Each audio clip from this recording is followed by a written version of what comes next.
In the world today, people want to bring new things. One of the most atrocious places that's constantly taken advantage of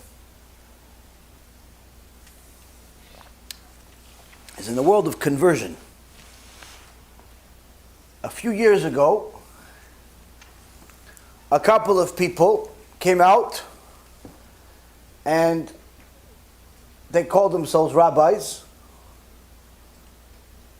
Orthodox nonetheless, and they said that according to them, not the Rambam, according to them, everyone for the last 800 years since the Rambam is wrong. Everyone is wrong. Why? According to them, the Goyim can and should keep Shabbat. Even though the Rambam says clearly, a Goy that keeps Shabbat is stealing. It's inventing a new religion. Unless he's in the process of conversion. Talk about just he's looking to stay a Goy. He's looking to stay a Noahide. But he wants to keep Shabbat like a Jew. Rambam says not allowed. But according to the rabbis of 2000s, everybody's wrong. All the Gedolim for the last 1,000 years are wrong. Later on, one of them said, yeah, I guess, even though we wrote a book about it, and a bunch of people still think it's true, he says, no, I think maybe I was wrong. The other one became like an exercise instructor. I'm serious, he did. Became an exercise instructor. I don't know. He lost 300 pounds, so I guess he knows how to exercise. Halacha, not so much. Another guy, he himself was born not Jewish. And he went to a conversion. He converted. And he decided one day that he's a rabbi. Decided he's a rabbi because he learned a few books, and his friend happened to be a rabbi, that he made himself a rabbi probably. He said, okay, you make me a rabbi, I make you a rabbi, we're both rabbi. Okay, how do we become rabbis? Make a YouTube channel. Now, his frustration is that it's hard to convert to Judaism. Christianity, where he came from, easy to convert. You want to be a Christian? Go jump in the ocean, you're a Christian. Actually, you don't even have to jump in the ocean, just pretend. Nothing. You don't have to do anything to be a Christian. You don't have to do anything for any other. Judaism, it's hard to be a Jew. Why? You have to live a life. You have to pretty much prove, not only yourself, but the people around you that you really want this. And sometimes it costs a lot of money, and a lot of time, and a lot of anguish, and this and that. Not supposed to be easy to be a Jew. Why? Just not. He didn't like this. Why? Because there's a lot of prejudice against converts, because a lot of people are stupid and don't understand the significance of converts. And unfortunately, some people are even racist against converts, which is even worse. So surely there's a lot of problems in the conversion world. Surely there's a lot of persecution against the converts. Surely anyone who persecutes the converts will get punished severely. But needless to say, it's still the way that we do it. Now you can say, he says, no, but the Shulchan Aruch says, in the third halacha, and it also says in the Gemara as well, if a convert wants to come to you, you teach him a few minor mitzvot, and you convert him right away. And the only debate is whether you convert him literally that same day, or after his Brit Milah. Bottom line is, it's not the same process that we are going through today, where someone has to go and learn in a course or in a Shiur for an extended period of time, and by the time you get to the Bet Din, you're like a mini rabbi or rabbanit already. You're already living a frum life for at least a year or two. No, in the old days, according to the Gemara, it was much, much easier. So he says it should go back to the old-fashioned way. What's written in the Shulchan Aruch? What's written in the Gemara? Why you guys changing the Torah?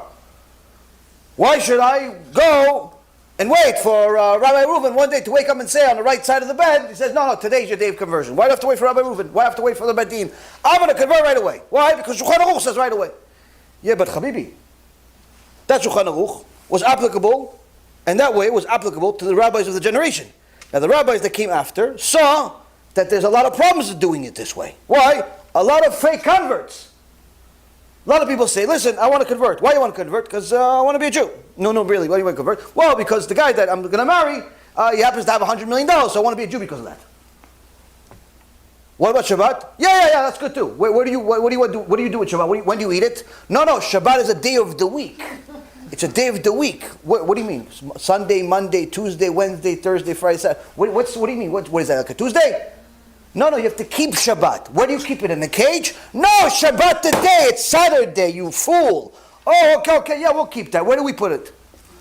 How many times a year do you have to do it? People come to the Beit Din, they don't know nothing. They still sometimes pray to Yoshke, still pray to some Buddha, but they convert them. So the Rabbanim said, listen, no more of this. We have to make sure that someone can vouch for you. You go through a process based on the knowledge of the rabbi that's sponsoring you to make sure that he can vouch for you. That you're not some faker, you're not marrying because of marriage, you're not marrying because of money, you're not marrying because of it's your new way for the day, but maybe tomorrow you'll change your way. So we have to make sure. There's enough problems already. Why? Because the problem is, if you're a woman, you convert, and in reality you're a faker, all of your kids are green. Now your kids may or may not think that they're Jewish as they grow up, but the reality is that they want to get married, and other people, it creates problems. So you have to make sure that we're careful with it. So it has to be a process. How long is the process? Depending on you, depending on your sponsoring rabbi, depending on the Beit Din, and so on and so forth. But there has to be a formal process where you are guided more or less to make sure that it's an authentic conversion. How long it takes, again, depends on different variables. But it should definitely not be overnight, like was implied, if you will. This overnight rabbi / convert didn't like this so much. So I say, listen, they're ripping everybody off. They changed the Torah. They're charging for conversions. Conversions should be free because I said it should be free. It doesn't need to go to the Beit Din. It could be to me and my couple of friends, and we're going to send you to the beach, and everyone can convert. And what does this turn into? Christianity. That's what it is. Why? You see this guy's videos, and he shows you a bunch of Christians going to the beach without a clue of what Judaism is. Not a single one of them has an inclination of what Judaism really is. Nothing. Why? All they know is what they heard this guy say in a video. That's it. They have no concept of what a community is. They have no concept of what a Beit Din is. They have no concept of what the sages are. Why? Because they're being taught by this guy to constantly disrespect the sages by comparing themselves to the sages. And every video says, yeah, the Rambam said it, but I don't think the Rambam's right here. And this thing was only said by the Achronim. It's not really the time before the Tanaim. So we don't really have to listen to Abaye. Yeah, but Abaye is in almost every page in the Gemara. Yeah, but he's only an Amora. He's only an Amora. Which the Gemara says resurrect the dead, but no, he's only. Why? Because this guy doesn't know anything. He decides he's only. So all of his students, what's happening? He claims that he has converted, to his fake new religion that he's creating, 1,000 people. So what does that mean, Rabotai? We have 1,000 more Erev Rav. That's what we have. I would be astonished if there's a single real convert among them. Why? When the foundation is rotten, it is very hard to get a delicious fruit. Very hard. Could be. I hope there is. For the sake of Am Yisrael. But the reality is, Rabotai, this is what happens when people want something new. Now what transpires as a result of this disaster? You have 1,000 new Erev Rav and more being created every month, because he has this new thing every month. On top of that, heresy becomes something that becomes standard among him and his students, supporters, and so on. Furthermore, the disaster hasn't even begun yet. Why? This is still first generation. Now what's going to happen? These people that converted on the beach like a Christian, and are being taught to disrespect the sages like Christians, guess what? Some of them may have kids one day. And those kids are going to grow up thinking they're Jewish. Their own version of Judaism, but Judaism nonetheless. And they may meet a Rivka, a Rachel, a Chana, that's a real Jew. And they're going to want to marry this Chana, or Rachel, or so on. And guess what? HaKadosh Baruch Hu says, she's Jewish, he's not. And one day, because they're probably going to go to this guy to wed them also, because the Arab love stays, among each other. But one day, Rachel and this other guy that thinks she's Jewish but he's really not, they're going to have little puppies. They're going to have little birds coming out one day, right? And those little birds are going to want to get closer to the roots. Where they want to go? They want to go to Israel. They want to go to Eretz Israel. And then they go to Eretz Israel, and they grow up, and they want to get married. And what do they want to marry? They want to marry a Jew from Israel, right? I can't get... What? Not only that, I want to get a from birth Jew. I want to get somebody that's authentic, from the source. I want it to be like Moshe Rabbeinu's grandson. Okay, so Moshe Rabbeinu's grandson comes and he said, okay, yeah, well, you're nice, you're good looking, everything's good. Okay, where'd you come from? Oh, I came from here, I came from this. Okay, fine, let's get married. Okay, listen, last minute before, the families just met and everything, the rabbi, I don't know, this rabbi's crazy. His name is, I don't know, this guy from Florida, he's crazy, but he's asking to see the conversion paperwork. I don't know why, but you're already a second generation convert, right? Yeah, but he's asking to see the conversion of your mother or your grandmother. Can you show it to us?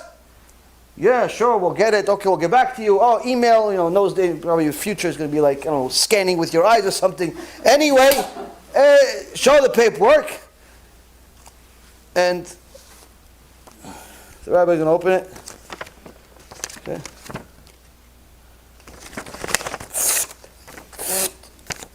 I'm sorry, son, she's a Goya.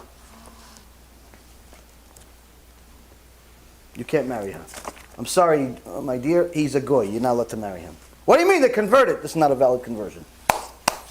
It was done on the beach, like a Christian. And their grandparents don't even know what kashrut is. They're Karaites. They're heretics. They still believe in Yoshke. They still have a Slav in their house. But they watch YouTube.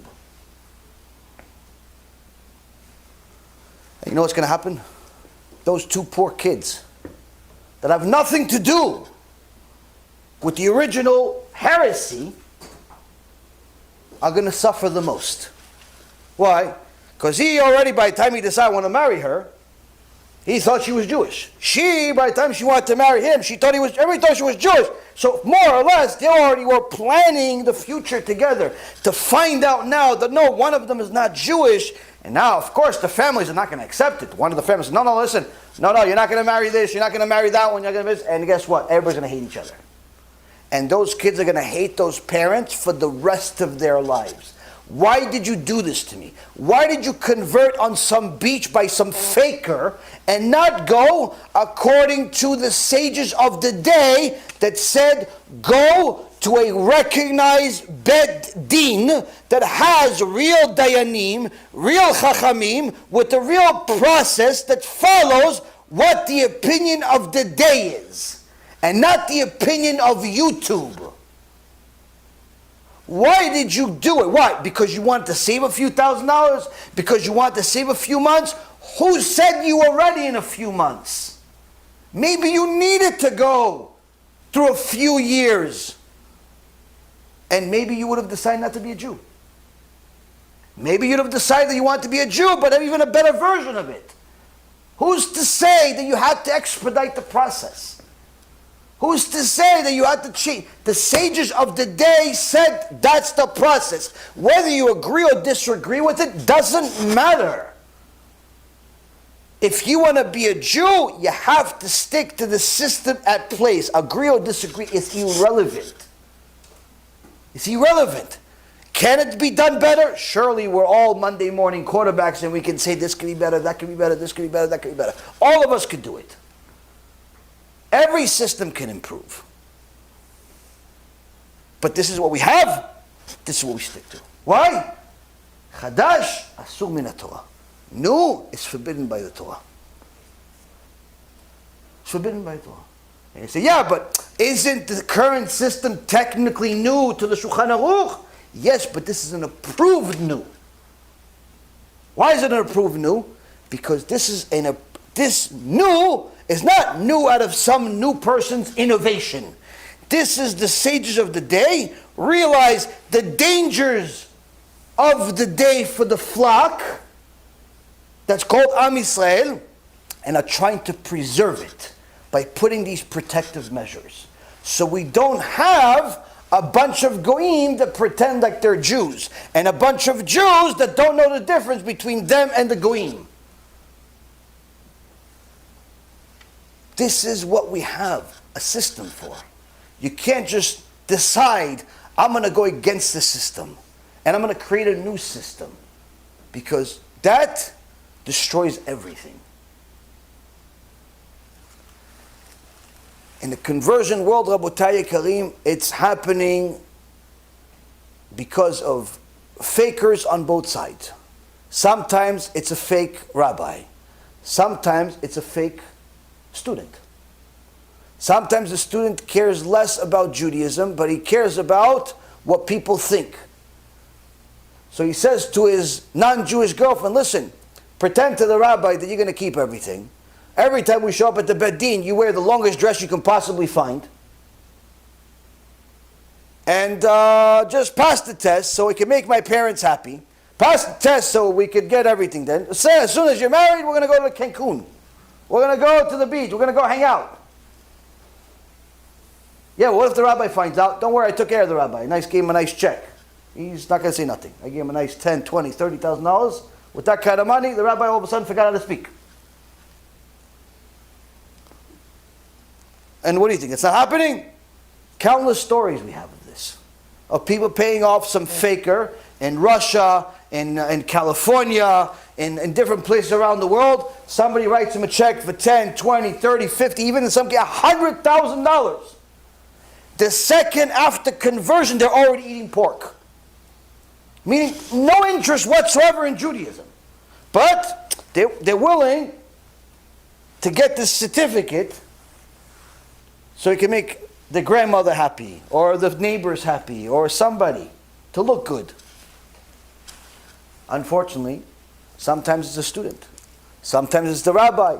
Sometimes it's a businessman that calls himself a rabbi. Where he tells you, listen, what do you want to convert? Okay, $20,000, $15,000, $10,000. Okay, what about my desire to be a Jew? Yeah, that's fine. With the money comes the interest. As long as you have the money, I know you want to do it. If you don't have the money, you probably don't want to be a Jew bad enough. Now what? Should we be done free?